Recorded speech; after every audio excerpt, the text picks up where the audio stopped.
Hostel रे छात्रंक मृत्यु गुलिकरी हत्या करा जाइथिबा अभियोग देहरे रहिछि गुलीर चिन्ह।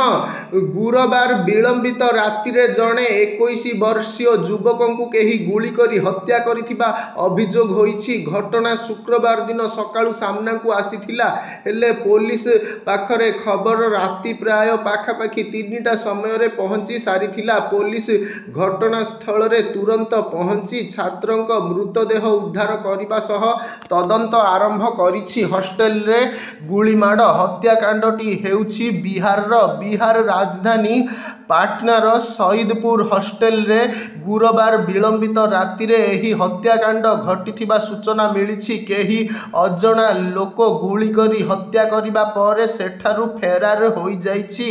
मृतकंक नाम चंदन, से नवाड़ा जिलार वारिसालीगंज ब्लॉक रो बासिंदा। सूचना मिलवा मात्रे पुलिस तुरंत घटनास्थल रे पहुंची घटनास्थल जांच करिथिला। एएसपी झा कहिसंती जे मृतकंक शरीर रे गुली चिन्ह मिलिछि।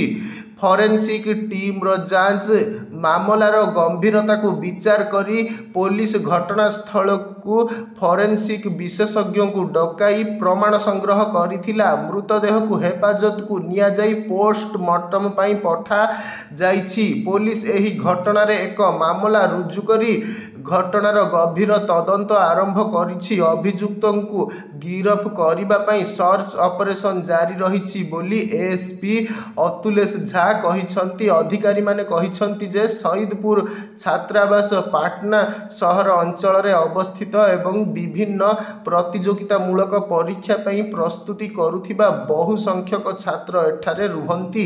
एही घटना परे हॉस्टेल रे रहुथिबा अन्य छात्र मानक मध्यरे आतंकर वातावरण देखा देइछि। पुलिस मामलार समस्त दिगकु तदंत करुछि।